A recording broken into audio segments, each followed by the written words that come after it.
Right from the outbreak of the coronavirus, the Nigerians in Diaspora Commission, NIDCOM, alongside major stakeholders, had contributed a lot in curbing this pandemic, especially as it affects Nigerians trapped in the affected countries. The Commission advised Nigerians to be wary of the virus and adhere to all medical directions, and also assured them of the commitment of missions and the Federal Minister of Foreign Affairs to the welfare of Nigerians. On the program, we will focus on Diaspora Nigerians and Covid-19. My guest is the Chairman CEO, Nigerians in the Diaspora Commission, Honorable Abike Dabiri-Erewa. Stay on for the program after this time out. Don't go away.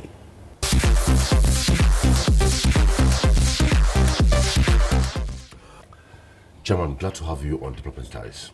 Thank you, and nice to be with you again. Okay, good afternoon. Not going really too far, let me just say, Diaspora Nigerians and the spread of COVID-19. Let's start from there.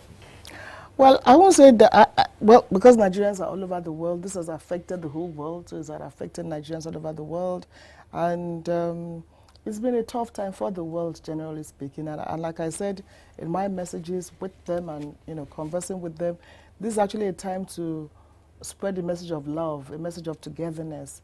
Let's be our brothers and sisters keepers. Let's pick up a phone and call our brothers and sisters, find out how you're doing, because it's a tough time for the whole world. And for Nigerians in the diaspora in particular, some are stranded abroad.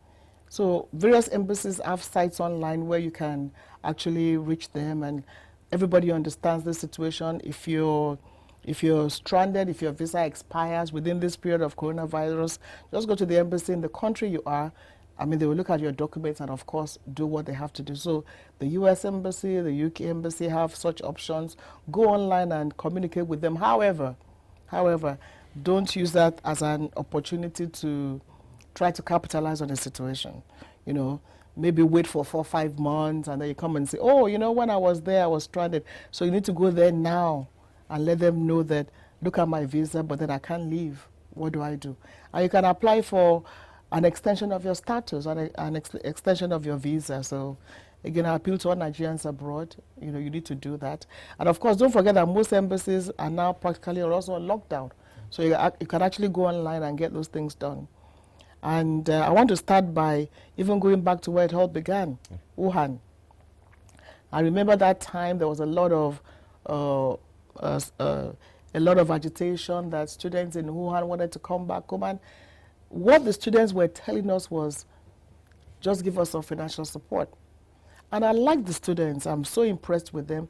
They have an organization, they have their names, they have their list, they are registered.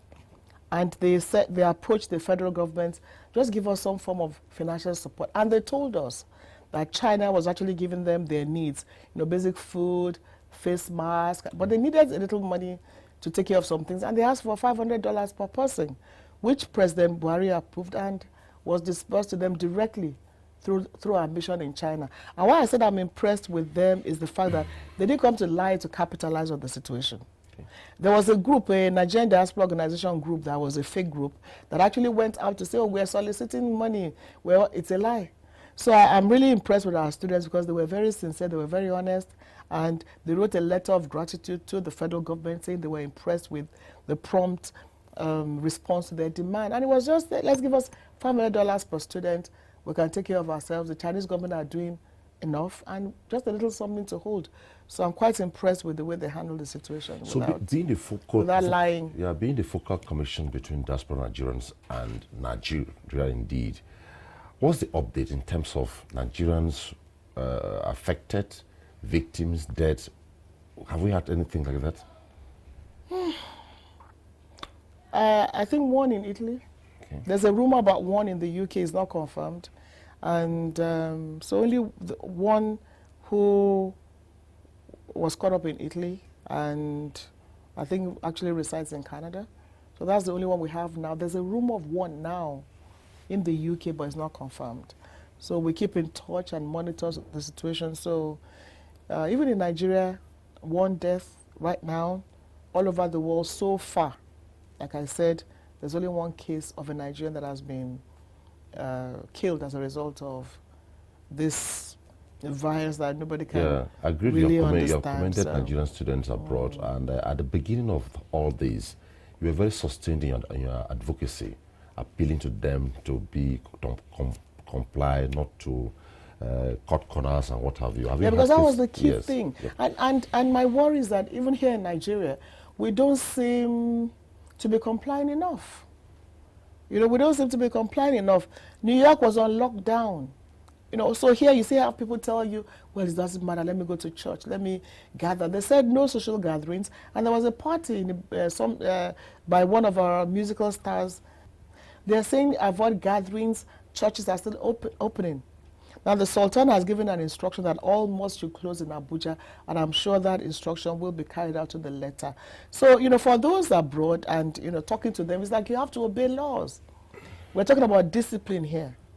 If our students in Wuhan did not stay indoors, obey the laws of that country, they'll probably be in trouble today, but they did. And in any case, in those countries, you have to obey laws. So in Nigeria, one of the things I appeal to our people is, let us learn to be disciplined. If you're told don't do this, don't do it. So let's not take anything for granted. Let's obey laws. Let's listen to authorities. And then we need to do more at every level. Everybody sitting down and say, President Buhari, talk. Is it President Buhari that will go to the local level and embark on an awareness campaign? By now, you should see everybody at the local level, local government chairman, councillors, supervisors, go to every ward, unit, and give the message that you need to give. What are the things you should do? What are the things you should not do? We should be taking the message to the streets and practicing what we've been told to practice. Not, you know, just sitting down and say, well, it really doesn't matter. We are all in this together. We all have to work with governments. We all have to obey rules and regulations so that we do not have, you know, so that we can actually curtail the spread of the epidemic. So mine is really, everybody out there, be a teacher. Each one talk to one person. These are things we need to do. These are things we don't need to do. And I believe that if we obey laws, we'll be able to learn from the mistakes of some of those countries that, you know, just could not handle it. I'm hoping so. Okay, sometime last year, precisely 2019, you activated a synergy between your commission and Diaspora Nigerians within the medical field. Have they been useful at this time? At this time, they're trying to be, but it's a confusing period. In the countries where they are, they're also a short supply of necessary things needed. So it's a world, it's not a problem of, oh, Nigeria has a problem, the world has a problem. But a group of them are coming together to see what they can do. A group just 2 days ago gave some consignment of facial masks, gloves for onward distribution to some health centers, which will hand over to the NCDC. Another group will be bringing some materials next week. So it's even tough moving those materials in the first place. So they're trying to do their best. They're coming together to say, how can we help? But as doctors in their own various areas, they're also first responders in those various areas. So everybody's on the field. So it's a bit of a peculiar situation. But what they are trying to do is see how they can send some supplies, send some kits, send some financial support that will give directly to the NCDC or the Federal Ministry of Health. So it's a tough time for the world. It is a tough time for the world. We're hoping that when everybody gets enough, we'll have more than enough to send to our people. And then what they are doing is through various social media platforms, through various contacts with people at home, giving necessary awareness on what you should do or not do. So various ways of raising awareness, they're trying to do that. But a group is coming together, so I hope we succeed in what they're trying to do. All this will be over with time. So Amen. What lessons should we learn from it? For me, I'll go a bit spiritual. Spiritual that here we are in a world where we've been talking about nuclear weapons, terrorism. There's one virus that you don't even know comes and destabilizes the whole world. And it shows that no man is an island. It shows that the world is connected. It's a global village. Sure. So you now have this virus that we can't see, that has now destabilized the strongest, in quotes, countries. When you talk of the superpowers, you're talking of US, China. Look at what it has turned everybody to. So, like I said, I go spiritual and say that the God is almighty. He's an almighty, awesome God. And we should remember that even at the whole world is like we're all going, forgetting that there's a supreme being. And we should just, God is awesome. That's all I can say. And the secondly is the fact that cleanliness should be a way of life. For us in this part of the world, you know, you talk about these things, oh, wash your hands, pick up after you, but we don't do it. I was coming from somewhere and I was appalled at the dirt in a whole public institution. So cleanliness should become a way of life. It should become a way of life. Washing your hands, even social distancing. It should become a way of life. Maybe not as, we still want to hug and kiss, but we should also be careful because anything can happen. And I hope the rumor that a new virus is coming up in China is not true, because I was reading some, now you don't know what to believe anymore in social media, so we don't know, but I hope so. So when you look at a country like Japan, always clean. Cleanliness is part of their lives. You learn it from when you're a baby. So here in Africa, we should make cleanliness our watchword, and as they say, cleanliness is next to godliness, and discipline. Discipline. When laws are made, they should be obeyed. Okay, the last on COVID-19, before we go to other matters on this, is on your site I read that APC UK made some donations. What informed this? Yeah, they just to help out. So we have a team in the UK led by Diomale who came and distributed some items to the commission, and we're very impressed with that, and we hope that others will do the same thing. And they're just following our preaching that this is a time to show love to one another. This is a time to be our brothers and sisters keepers. This is a time to extend a hand of friendship to another person. It's not a time to be hostile. It's a time to say, what can I give? What can I do? So no matter how small, let's give something. Let's pick up a call. Let's find out about the next person. How are you coping? How are you faring? How can I help? It's a trying time for the world, and it's a time to show love and all that. And I was glad when I heard Lionel Richie talking about bringing that song again, We Are the World, which was sung about 35 years ago, at a time the world needed to show love. So we are the world. We need each other, and we should love one another. So I hope that that song again reverberates in all of us and shows that, like I said, it's a global village. We're all created. Black, white, blue, black is affected everybody. Young, old is affected everybody. Now, if the developed world do not do something about stopping the virus worldwide, it will affect everybody. So it's about not knowing that it's not about you are strong, I'm weak. It's about holding each other's hands so that we all can be lifted up. Okay, what do you make of the $2 million donation by the United Nations to assist in some essential health facilities? It's worthwhile, it's necessary, and I'm sure it will be judiciously spent. And every support that anybody can give now helps, because we're talking about human lives here, and we don't know what will happen. Okay. Away from COVID-19. And a time for Nigeria to also look inwards, there be a productive economy. Okay. There's no reason why we shouldn't be producing face masks. There's no reason why we shouldn't be producing gloves, sanitizers. And I like the creativity. You know, some school sent something to me, how to make your sanitizers, and I found out that it's actually very correct. I told you how to make your sanitizer in 3-4 steps, and they're doing that. The governor of Abia, they came up with his own sanitizer. So let's be more productive. These are things that we should have locally in Nigeria. So I hope that it helps us to reflect on where we're coming from as a nation, where we are going, where we should be. I hope so. Away from COVID-19, where are we with the recent collaboration you had with FCT regarding the Diaspora estate in Abuja? It's a medical city. A medical city? Medical city. So we have a team working with the FCT team. Is the medical team in the diaspora involved in this? Yeah, it's a diaspora. It's a huge place. Part of it will be a diaspora medical city, where those in the diaspora, you see, what FCT is planning is a huge space where everything will be available. So you can build a laboratory. I can build a screening center. You can, bring your gynecological thing. So it's going to be like, like we see in other parts of the world. So imagine if this has been in place before now. Exactly.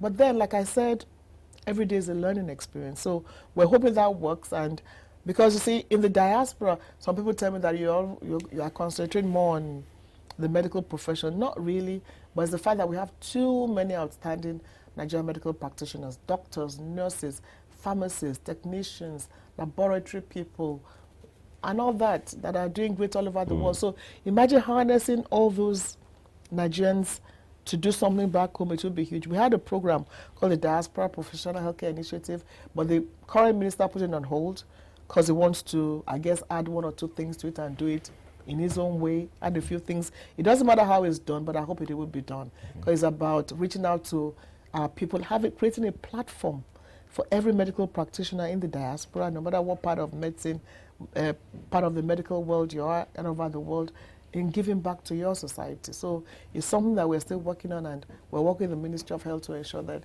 it takes off, of course, after Corona.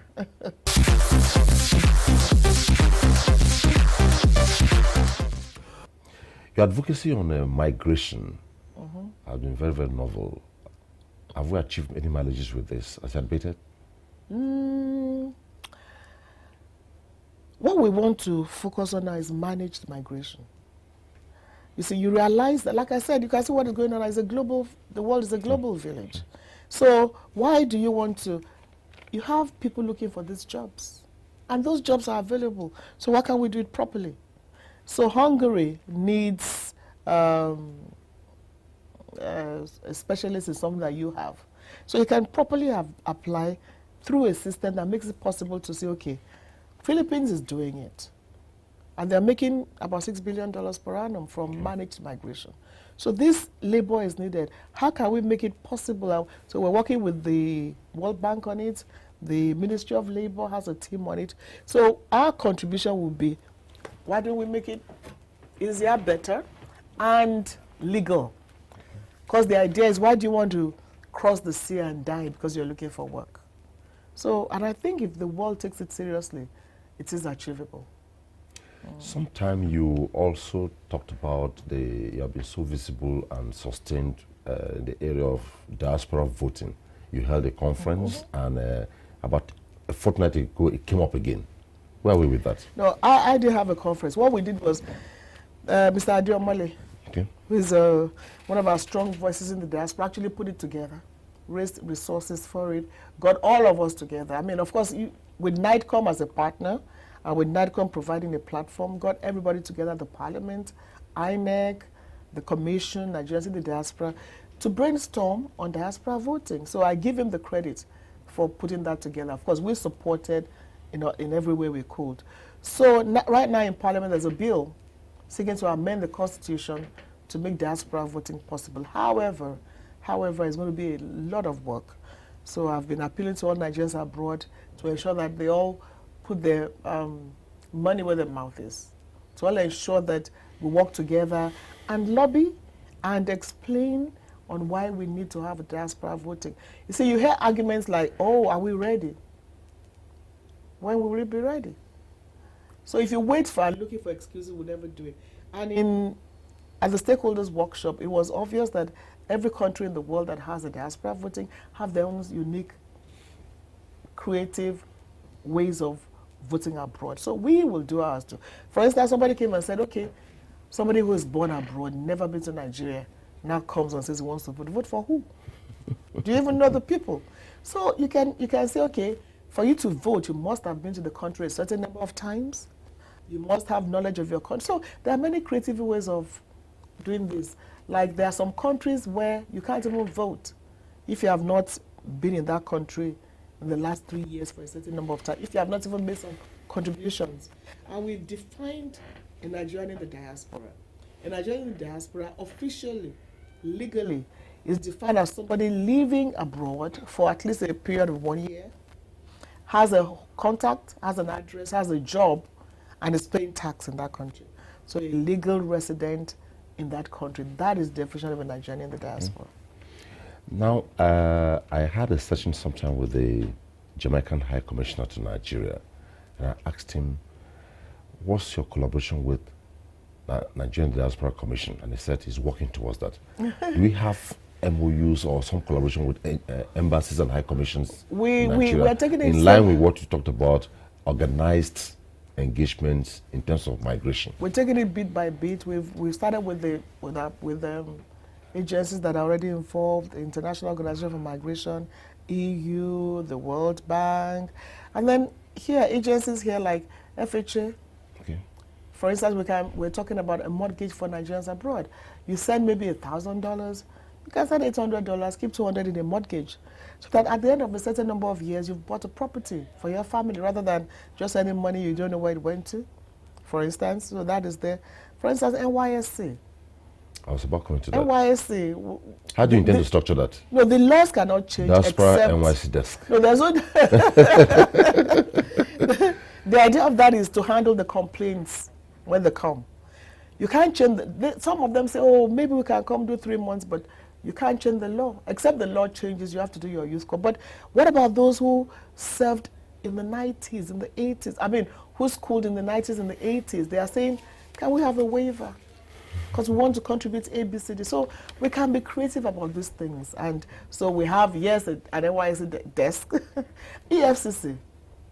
For Nigerians in the diaspora who have issues with fraud, okay, like this issue of housing, you give somebody money, you never find it. We have a desk at the EFCC. And we hope to have a desk at the airport where we'll provide some sort of little services for you if you're coming in for business. You want to do a business, you want to see what you can do, you want to invest in your country, we'll provide those services. Because I asked that question linked with what you just said about organized migration. If there are a lot of migration. Managed migration, I beg your pardon. If there's this interface between high commissions and embassies in Nigeria, it will go along with the facility and make it seamless. Absolutely. It will be the Ministry of Labor will actually be the one driving it. So it's in the making. And then you see, you cannot, like some countries are already working on that, on how to make it possible between their country and your country to manage labor. So it's something that is not going to be like a one blanket thing for everybody. It will vary country to country. So that you can say that you request this, have a place to go to officially and say, well, do you have this service? Somebody said to me, if you promote that, won't they say you're promoting, exporting your talents? But we have a whole bundle of talents. And we say, if they need your service, go and do the job, and then you can always come back when you want to. And we keep saying that it's no longer brain drain or brain gain, but brain circulation. So you go, you come back, and we're not saying pack your bags and come home if you're in the diaspora. We're saying that wherever you are, let's work with you. Wherever you are some of the best everywhere in the world. Why don't we work together? Wherever you are, let's add value to our country. And you know what? At the end of the day, no matter where you are in the world, home is home.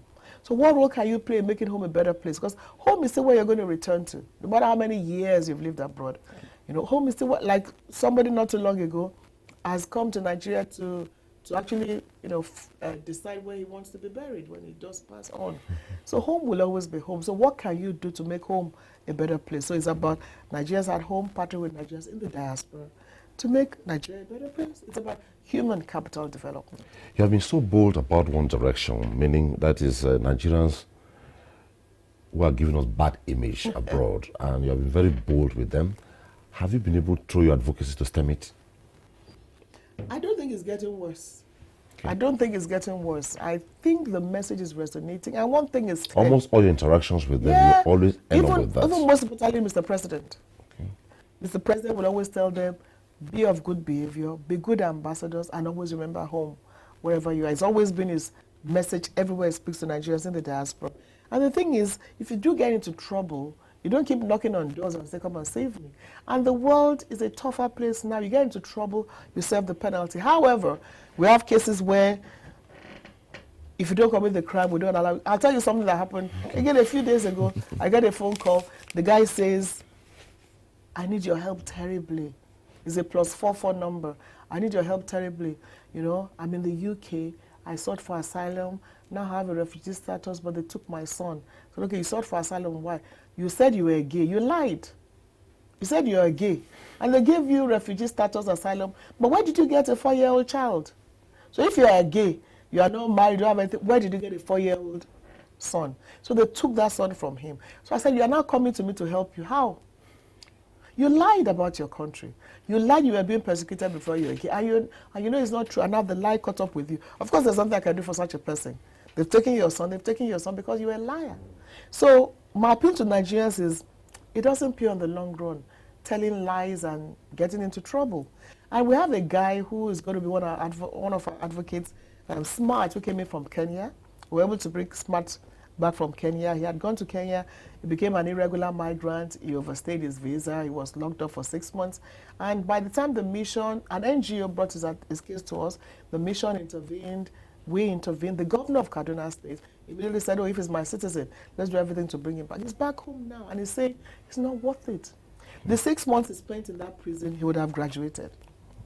You know? So we keep giving you real life stories and examples to show you that, yes, there are challenges in our country, but there are also opportunities. But we have had cases where you have rescued a lot of Nigerians through your intervention, through the Foreign Affairs Ministry, through Nigerian missions abroad.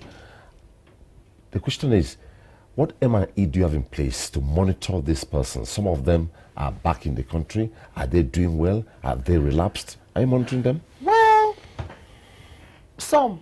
Like in the case of those that came from South Africa, some you can't get in touch with them again. They've changed their numbers. Some, but those who stay in touch, we're actually in touch. And we're still doing a program with them. We have a program with Smedan that will be introduced to them soon, where you can have some money and start your business. We're trying to work with NERSAL for Nigerians involved in agriculture to be able to participate in the program that NERSAL has. So there are various areas of intervention, and they just know that we're accessible. I think that's the key thing. They know they walk in or reach us, and we're able to give them answers. Even if we don't have those answers, we receive them and treat them with decency. Okay. So I'm not saying it's been everything perfect. We have our challenges, a whole lot of challenges, but we will not be deterred in doing what we have to do as directed by Mr. President. Honorable Abike Dabiri-Erewa, it was nice having you on Diplomatic Ties. Thank you very much, and well done. Great job you're doing on your program. Thank you. Well, a trailblazer for her, but we believe with this, the silence has been broken between this program and the Nigerian Diaspora Commission. She will become a regular feature in the program to update us on what the Commission is doing for Nigerians outside the shores of this country. That's on the program. Thanks for watching.